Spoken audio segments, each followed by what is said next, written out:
नमस्कार, स्वागत है आपका बोलता हिमाचल पर। आज है 16 अगस्त 2025 और हिमाचल प्रदेश से जुड़ी हुई आज की बड़ी खबरों की जानकारी अपडेट्स हम आपके लिए लेकर आए हैं। सरकाघाट में मुख्यमंत्री सुखविंदर सिंह सुक्खू ने किया ध्वजारोहण की घोषणाएं की। स्वतंत्रता दिवस पूरे राज्य में बड़े उत्साह और उमंग के साथ मनाया गया। इस ऐतिहासिक अवसर को मनाने के लिए राज्य, जिला और उपमंडल स्तर पर समारोह आयोजित किए गए। समारोह के मुख्य आकर्षणों में राष्ट्रीय ध्वज फहराना और राज्य पुलिस, होमगार्ड, एनसीसी और आईटीबीपी की टुकड़ियों द्वारा प्रस्तुत आकर्षक मार्च पास्ट शामिल थे। अपने संबोधन में मुख्यमंत्री ने हिमाचल प्रदेश पर ग्लोबल वार्मिंग के बढ़ते प्रभाव पर चिंता व्यक्त की और कहा कि लगातार आने वाली आफतों से राज्य में जान माल का भारी नुकसान हुआ है। उन्होंने कहा है कि इस वर्ष की आफतों ने एक बार फिर भारी नुकसान पहुंचाया है, खासकर मंडी जिले में नुकसान पहुंचा है। राज्यों को अभी तक केंद्र से कोई वित्तीय सहायता नहीं मिली है। मुख्यमंत्री सुखविंदर सिंह सुक्खू ने आपदा प्रभावित परिवारों को त्वरित राहत प्रदान करने के लिए 100 करोड़ रुपए की अतिरिक्त राशि जारी करने की घोषणा की है। साथ ही प्रभावित क्षेत्रों में आपदा न्यूनीकरण और आजीविका की सुरक्षा के उद्देश्य से 3000 करोड़ रुपए की परियोजना का शुभारंभ भी किया। मुख्यमंत्री ने चिट्टा हेरोइन की समस्या पर चिंता व्यक्त की और कहा है कि वर्तमान राज्य सरकार युवाओं को चिट्टे से बचाने के लिए गंभीर प्रयास कर रही है। उन्होंने कहा है कि सरकार ने पीआईटी एनडीपीएस अधिनियम लागू की है और नशा माफियों की 42 करोड़ रुपए से अधिक की संपत्ति जब्त की है। राज्य सरकार ने पुलिस भर्ती में चिट्टा फ्रिक्शन अनिवार्य कर दी है। उन्होंने चिट्टा विरोधी स्वयंसेवक योजना शुरू करने की भी घोषणा की, जिसके तहत स्वयंसेवकों को पुलिस और आम जनता के बीच सेतु का काम करने के लिए तैयार किया जाएगा। मुख्यमंत्री सुक्खू ने नशा मुक्ति रोकथाम और पुनर्वास बोर्ड के गठन की भी घोषणा की है, जिसमें गृह, स्वास्थ्य, सामाजिक न्याय एवं अधिकारिता, शिक्षा, युवा सेवा एवं खेल, पंचायती राज और कारागार विभागों के विशेषज्ञ के साथ साथ गैर सरकारी संगठन और सामाजिक वैज्ञानिक भी शामिल होंगे। मुख्यमंत्री सुखविंदर सिंह सुक्खू ने कहा है कि राज्य सरकार ने शिक्षा के क्षेत्र में सुधार की है, जिसके परिणाम स्वरूप हिमाचल प्रदेश छात्रों को गुणवत्तापूर्ण शिक्षा प्रदान करने के मामले में देश में 5वें स्थान पर पहुंच गया है। उन्होंने घोषणा की कि सभी सरकारी शिक्षण संस्थानों की शिक्षा अब शैक्षणिक सत्र के बीच नहीं बल्कि सत्र के अंत में सेवानिवृत्त होंगे, जिनमें school, college, medical college, ITI, polytechnic college, Ayurvedic college और नर्सिंग कॉलेज के शिक्षक शामिल है। इसके अलावा उन्होंने राज्य में 200 CBSE पाठ्यक्रम आधारित स्कूल खोलने की घोषणा की। मुख्यमंत्री ने कहा है कि राज्य सरकार युवाओं को रोजगार प्रदान करने के लिए निरंतर कार्य कर रही है। पिछले 2.5 वर्षों के दौरान अकेले सरकारी क्षेत्र में 23,191 युवाओं को नौकरियां दी गई है। इनमें से शिक्षकों के 5,452 पद भरे जा चुके हैं। उन्होंने कहा है कि आने वाले दिनों में शिक्षा विभाग में 9,535 और शिक्षकों के पद भरे जाएंगे। उन्होंने कहा है कि निजी क्षेत्र में 51,425 युवाओं को नौकरी मिली है और अगले महीने पुलिस बल में 1300 से ज्यादा लोगों की भर्ती की जाएगी। इसके अलावा पटवारी के 600 पद, जेएफटी के 600 पद, डॉक्टरों के 200 पद और पंचायत सचिव के 300 पद भी भरे जाएंगे। मुख्यमंत्री सुक्खू ने कहा है कि सरकार ने पारदर्शिता सुनिश्चित करने और योग्यता आधारित चयन को बढ़ावा देने के लिए एक और महत्वपूर्ण कदम उठाया है। उन्होंने कहा कि पहले हिमाचल प्रदेश लोक सेवा आयोग द्वारा आयोजित परीक्षाओं में केवल साक्षात्कार के अंकों के आधार पर नौकरियां दी जाती थी, जबकि लिखित परीक्षा के अंक केवल आहारक होते थे और उन्हें अंतिम मेरिट में नहीं जोड़ा जाता था। हमने निर्णय लिया कि अब अंतिम मेरिट में लिखित परीक्षा और साक्षात्कार दोनों के अंक शामिल होंगे, ताकि सच्चे परिश्रमी उम्मीदवारों को नौकरी मिल सके। मुख्यमंत्री ने कहा कि राज्य सरकार ने हिमाचल प्रदेश को देश का पहला हरित ऊर्जा राज्य बनाने का संकल्प लिया है।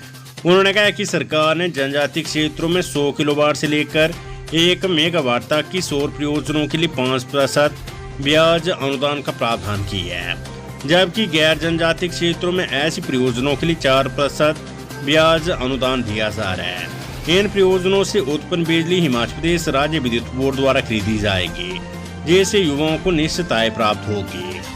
उन्होंने इस योजना के लिए 61 करोड़ रुपए की घोषणा की और ये भी घोषणा की है कि बेरोजगार युवाओं को E3 व्हीलर के 2000 परमिट जारी किए जाएंगे।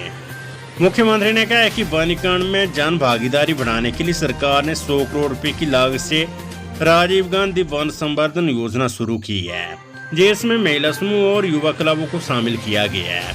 महिलाओं की आर्थिक सुरक्षा सुनिश्चित करने के लिए सरकार ने 18 से 59 वर्ष की आयु की पात्र महिलाओं के लिए इंदिरा गांधी प्यारी बहना सुख सम्मान निधि योजना शुरू की है, जिसके अंतर्गत 2,96,279 महिलाओं को 1,500 रुपये प्रतिमाह प्रदान किए जा रहे हैं।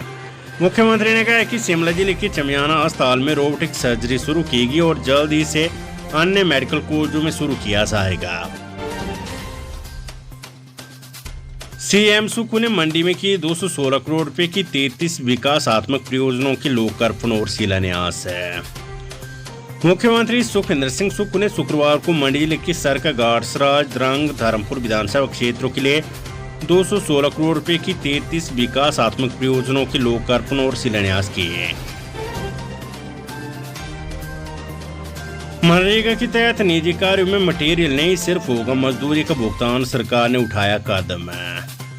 महात्मा गांधी राष्ट्रीय रोजगार गारंटी योजना मनरेगा के तहत अब निजी कार्यों के लिए निर्माण सामग्री उपलब्ध नहीं करवाई जाएगी। लाभार्थियों को सिर्फ मजदूरी का पैसा दिया जाएगा। निर्माण कार्यों के लिए उन्हें सीमेंट और रेत, बजरी सहित निर्माण सामग्री को अपने स्तर पर उपलब्ध करवाना होगा। इसके तहत निजी स्तर पर डंगे आदि लगाने सहित अन्य निजी कार्यों में व्यवस्था जारी रहेगी।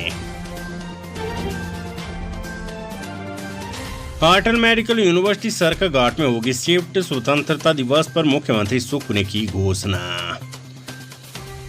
मुख्यमंत्री सुखविंदर सिंह सुक्खू ने मंडी जिले की राजकीय वरिष्ठ माध्यमिक स्कूल सरकाघाट के खेल मैदान में आयोजित राज्य स्तरीय स्वतंत्रता दिवस समारोह में अटल आयुर्विज्ञान एवं अनुसंधान विश्वविद्यालय नेर चौक को सरकाघाट शिफ्ट करने की घोषणा की है।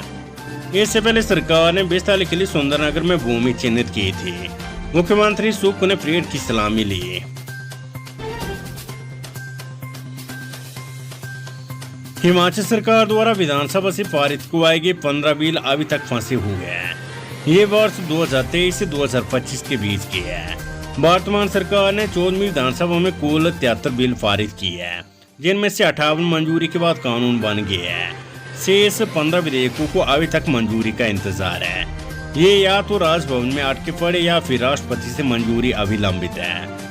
वर्तमान सरकार ने पूर्व भाजपा सरकार द्वारा बनाए गए हिमाचल प्रदेश लोकतंत्र प्रहरी सम्मान कानून को रिपील कर दिया था, लेकिन राज्यपाल से मंजूरी मिलने से पहले ये मामला कोर्ट चला गया। अभी तक ये बिल इसी झगड़े में उलझा है। राज्य सरकार की फ्लैगशिप योजना सुखाश्री का बिल भी प्रेसिडेंट की मंजूरी के लिए गया है। बाल विवाह रोकने और इंडियन स्टाम्प एक्ट में बदलाव करने के मामले भी भारत सरकार को गए हैं, क्योंकि ये यूनियन की सब्जेक्ट है। वेदर अपडेट, हिमाचल प्रदेश में 20 अगस्त तक बारिश का अलर्ट है। मौसम विभाग ने हिमाचल प्रदेश में 20 अगस्त तक येलो अलर्ट जारी की है। मौसम विभाग ने 18 अगस्त तक अधिकांश स्थानों पर हल्की से मध्यम बारिश होने की संभावना जताई है। इसके अलावा 16, 17, 19 और 20 अगस्त को कई स्थानों पर हल्की से मध्यम बारिश होने की संभावना है।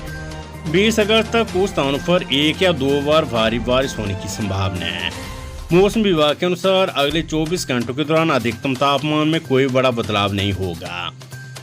इसके बाद अगले 3 से 4 दिनों में अधिकतम तापमान में 2 से 3 डिग्री सेल्सियस की वृद्धि होने की संभावना है। अगले 3 से 4 दिनों के दौरान न्यूनतम तापमान में कोई बड़ा बदलाव नहीं होगा। औद्योगिक क्षेत्रों में अघोषित बिजली कर से करोड़ रुपए का कारोबार प्रभावित, समाधान की मांग। बीबीएन परमाणु समेत अन्य जगहों में बिजली के अघोषित कटों से उद्योगों को करोड़ रुपए का घाटा सहना पड़ रहा है। बरसात के बीच उद्योगों में लग रहे कटों से कारोबार प्रभावित हो रहा है। हालात ये कि उद्योगों में मशीन तक सही प्रकार से नहीं चल पा रही है। इस कारण उद्योग सप्लाई ऑर्डर पूरे नहीं कर पा रहे हैं। ज्यादातर उद्योगों में कट लगने के बाद वर्करों को भी परेशान होना पड़ रहा है। मजबूरी में उन्हें छुट्टी तक करनी पड़ती है। इससे उद्योगों को चलाने में दिक्कत आ रही है। हिमाचल प्रदेश हाईकोर्ट ने अवमानना याचिका पर सुनवाई करते हुए मंडी के डीसी अपूर्व देवगन और राज्य चुनाव आयोग के सचिव को नोटिस जारी कर जवाब तलब की है। न्यायाधीश अजय मोहन की अदालत में इस मामले की अगली सुनवाई 21 अगस्त को होगी। उपमंडल चुराह के तहत पंचायत सनवाल में हुए 1.25 करोड़ रुपए के सेब पौधों की खरीद घोटाले में पुलिस ने कनिष्ठ अभियंता और पंचायत सचिव को गिरफ्तार कर लिया है।